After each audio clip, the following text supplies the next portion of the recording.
10여 년 동안 자기개발서. 자기개발서만 많이 있다 보면 자기개발은 안 됩니다.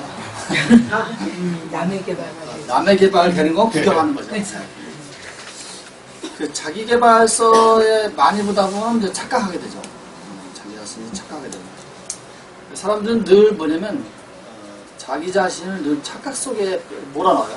왜 어떤 착각 속에 몰아넣냐면 자기가 지금 뭘 하는데 굉장히 잘하고 있다고 생각을 하는 거죠. 착각하는 거죠.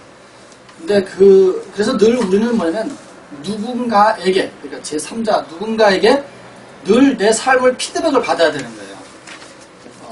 왜냐면 그 객관적으로 내가 보는 내 삶을 객관적으로 보기는 어렵거든요. 나는 늘 내 주관 속에서 늘 그게 내가 잘하고 있다고 착각 속에 빠져있기 때문에 나는 아무것도 저게 없는 거예요. 근데 실제로 그 사람 삶을 들여다보면 물론 그래 그렇게 지금 잘 하고 이러고 잘 되는 것 같지만은 결국에는 뭐냐면 돌아보면 내가 아무것도 가진 게 없는 사람이 되는 거예요. 우리가 그런 사람들 흔히 많이 보거든요. 그럼 내가 예를 들어서 우리가 이제 대학에서 나는 이제 경제학을 전공했어요. 경제학은 전혀 관계없는 일을 하고 있는 사람이고 경제 관련이 없어요. 돈을 버는 게 어려워요. 어떻게 마이너스 만들까? 어떻게 하면 경제를 이렇게 올리는 게 아니라 어떻게 하면 마이너스를 만들어갈까 하는데 이 참 이상한 사람이야. 참 희한한 사람. 그러니까 지금 연구 대상이에요. 연구 대상. 자 어쨌든 간에 뭐냐면 그러한 것들이 결국에 뭐냐면 나에게 삶의 어떤 다 마이너스가 아닌 플러스적인 요인인데 그걸 어떻게 이렇게 융합을 시켜주느냐 내 삶을 그게 중요한 겁니다. 그게 가장 핵심이죠. 그게. 네. 어쨌든 이걸 통해서 안순우 우리 저기 사무총장님이 그러한 거를 깨달았다면 대단한 거죠, 그죠? 네. 자, 우리는 뭐 또 책이라는 거는 다시 한번 이거 정의하지만 책이라는 거는 우리가 이제 흔히 이해하는 인문학이라는 게 있고 그 다음에 이제 어떤 문학적인 것에서 이런 소설 같은 거죠. 이런 것들이 있고 그 다음에 이제 자기계발서가 있고 그 다음에 이제 전문서적이 있습니다. 그 다음에 교과서가 있고요. 자, 이 교과서라는 것만큼 정리가 잘해놓은 건 없죠, 사실은. 우리 조배희 선생님은 이제 학교 이제 국어 선생님이니까, 국어 선생님이니까 더더욱이. 사실 교과서만큼 어떻게 되어 있어요? 차곡차곡 정리 잘 되는 것도 없어요, 사실.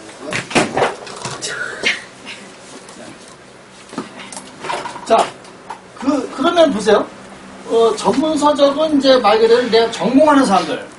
여기 아까 뭐 식품공학과 나왔잖아요. 네. 식품공학과. 네. 말 그대로 식품공학에 대한 전문적인 서적. 그런 거죠. 그런 것들이 좀 많은 거고. 교과서는 이제 학교 이제, 우리가 이제 중고등학교 이제 교과서 많은 거고.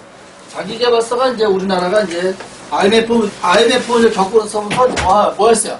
겪고 나서부터 이제 성공에 대한 갈망이 막 시작했죠. 그래서 이제 자기계발서가 그때부터 막 우후죽순 쏟아져 나옵니다.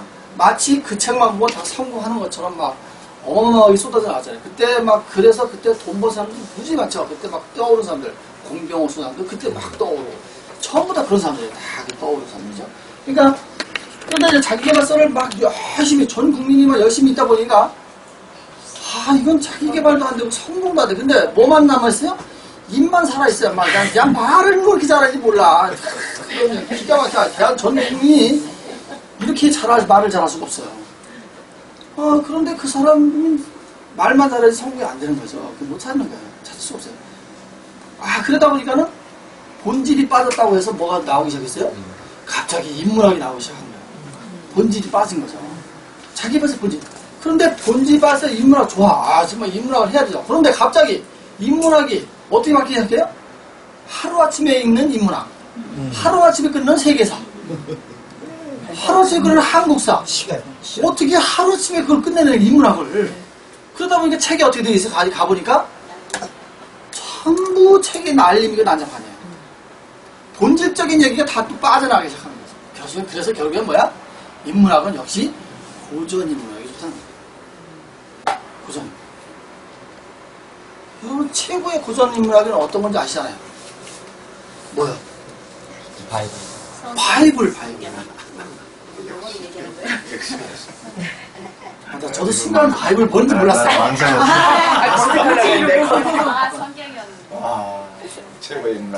자, 몰라서. 자, 보세요. 그러니까. 여러분 그 인문학 중에서 성경책을 그 어떤 그 기독교적인 걸 책을 보지 마시고요. 그냥 인문학 책이다 보면은 최고 인문학입니다. 그다음에 불경도 마찬가지죠. 다 의미하는 거가 있는 거예요. 그러니까 그래서 그러한 것들에서 싹싹 변형을 시켜서 나온 게 자기계발서예요. 우리 그래서 왜 전에 이거 보셨잖아요. 저번에 이제 독서 모임 때 이걸 했잖아요. 왜? 인생 연금술, 제임스 알렌의 인생 연금술. 이게 900페이지인데 이걸 독서 모임에 채택하는 사람이 정신 나간 사람이죠.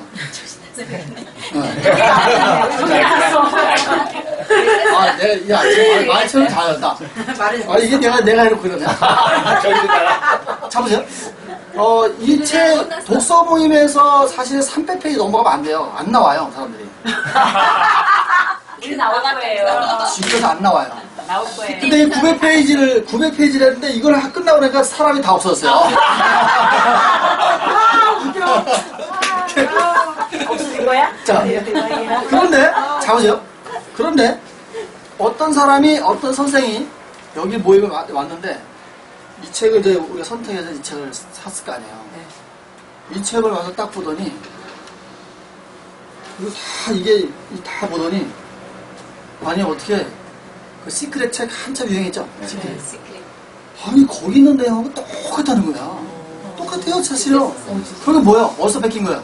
여기서 뺏겼었어요. 자, 여기 이 내용을 보면은, 제임스 알렌이라는 사람이 37살에 단명했지만, 초등학교 중퇴자입니다. 아버지가 미국으로 건너가서 아버지가 길거리에서 맞아 죽어요. 그래서 그때부터 이제 생계를 15살부터 16살 때부터 집안 생계를 꾸려나가요. 그러면서 일을 해서 CEO가 돼요. 사장이 돼서 톨스토이에 빠지기 시작합니다. 제임스 알렌이. 톨스토이 철학에 빠지면서 이제 그 일을 그만두고 이제 책을, 이 마음에 관련된 책은 이 사람 책을 따라가지 못합니다. 만화책. 인생 연금술사예요.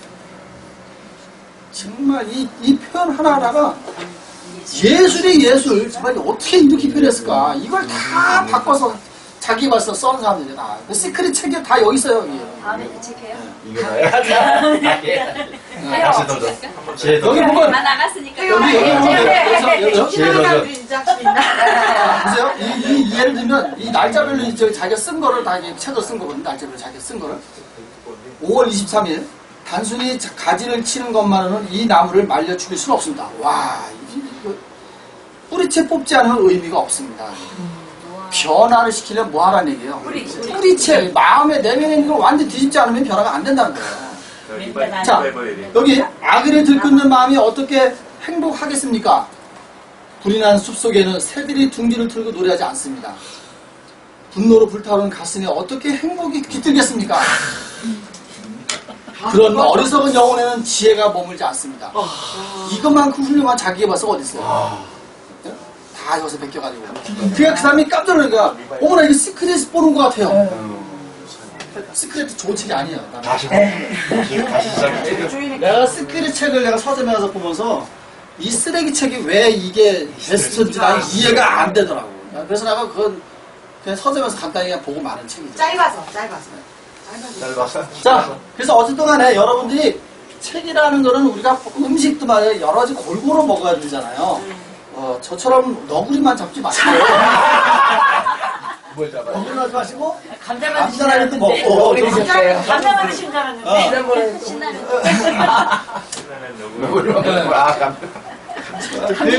똑같이 골고루 해야 돼. 근데 골고루 하는데 자기계발서가 부족한 건 뭐냐면 여기서는 분명한 걸 제시를 해줘요. 목표를 세워라. 목적을 가져라. 목표를 어떻게 세워라. 아주 스마트하게 세워라 해서 스마트 목표잖아요. 그죠? 그런데 왜 목표를 세워야 되는 거가 어디서 나온 거예요? 여기서 이제 그 이유를 설명해 주는 거예요. 인문학에서.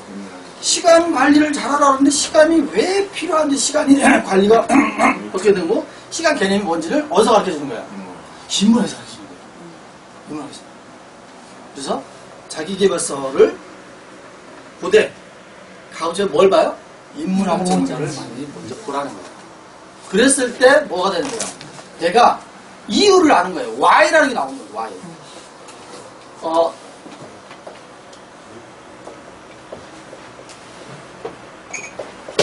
아리스토텔레스가 늘 그러잖아요.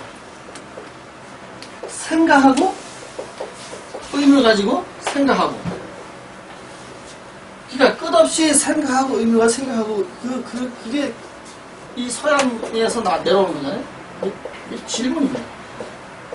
결국에는 이 학문이라는 건, 알미라는 건, 지식이라는 건 뭐냐면 호기심에서 나오는 거거든요. 내가 끝없이 생각을 하고 의문을 던지고 내 생각에 대해서 의문을 하고 생각을 하고 반복되는 중에서 뭐 하는 거야? 결국에는 질문을 던지는 거죠. 이걸 던짐으로써 그걸 내 거를 찾아가는 거죠. 그게 인문학입니다. 그래서 그 인문학 속에는 뭐가 있다 그랬어요? 인문학 속에는? 인문학은 결국은 인간을 다루는 게 인문학이에요. 인간의 본질적인 걸 다루는 게 인문학인데, 우리는 인문학 하면 우리는 참 잘못하게 보면 문사철만 알아요. 문학, 역사, 철학만 아는 거죠. 이건 아니죠. 최고의 인문학은 내가 늘 얘기지만은 인류가 존재하는 순간에 그 인간의 그 감정을 표출하는 게 음악하고 미술이에요. 그거 아시죠? 아주 고대의 벽화가 존재하잖아요. 인간이 집단으로 모여 사는 데는 의사소통이 뭐냐면 음악과 미술이었다는 거죠. 그래서 이런 음악, 회화, 훌륭한 거죠. 그 다음에 가장 최고의 내가 인문학을 뭐라 했어요? 전 인류. 동물이라면, 살아서 움직이는 거라면 먹어야 돼, 안 먹어야 돼요? 먹어야죠. 먹어야 되잖아요. 다만, 그 지역에 따라서 먹는 음식이 다르고, 조리하는 법이 다를 뿐이지, 음식이라는 건 똑같잖아요. 그죠? 그래서, 음식만큼 훌륭한 인문학이 없는 거예요. 음식만큼 이야기가 할 것이 많은 것이 없는 거고, 음식만큼 스토리텔링을 갖다가 만들 수 있는 것도 없어요. 최고입니다. 음식 하나에 담겨있는 역사도 어마어마하거든요. 그거를 풀어내는 거, 스토리를 풀어내는 거. 그래서 내가 다음 책이 뭐라 했어요?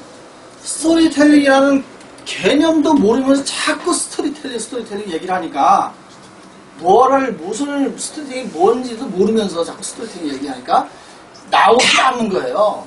나오지 않는 거예요. 그래서 내가 이 책을, 그 스토리텔링을 왜 택했냐면, 스토리텔링이라는 것이 과연 개념이 뭐고, 그러면 스토리텔링을 어떻게, 역사가 어떻게 이루어지고, 스토리텔링을 어디서 나왔는지, 제일 처음에 어디서 나왔는지 아세요? 제일 처음에? 스토리텔링이 아주 유명한 책이 있어요. 스토리텔링. 책을 봐야 알지. 이거 일주일에 이거 200페이지 읽어가는 거니까 참. 그 말을 안 하고 있잖아. 그렇구나. 본것이 있으면 말을 하지. 뭐예요? 시약 아시죠? 시약 들어봤죠? 시약? 네. 시약. 누구의 시약이에요? 시약이 아니고 시약. 아리스토텔레스 시약에 보면은 이 시약이 뭐냐면 스토리텔링 책이에요.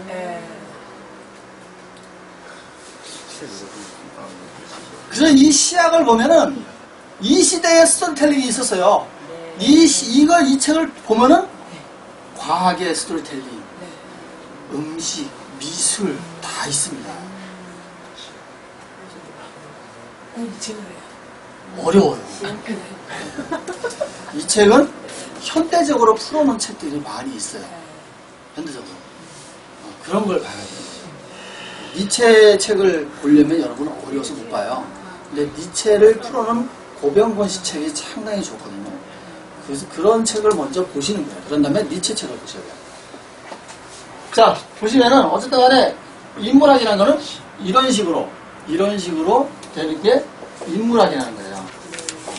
이거를 이해하고 나면 나머지 것들은 더 쉽죠. 그래서 어쨌든 이 책 하나가 나한테 주어지는 시사가 굉장히 크다는 겁니다. 내 삶을 같이 들여다볼 수 있고 내 감정을 터치해보는 거죠. 내 감정은 이럴 때 어땠을까 하는 거를 터치해보는 게 이 책이라는 겁니다. 근데 이 책은 소설이지만 비록 소설이지만 우리나라 이제 소설을 잘 쓰는 거 신경숙 작가나 이런 사람들하고는 전혀 질이 다르죠. 전혀 다릅니다.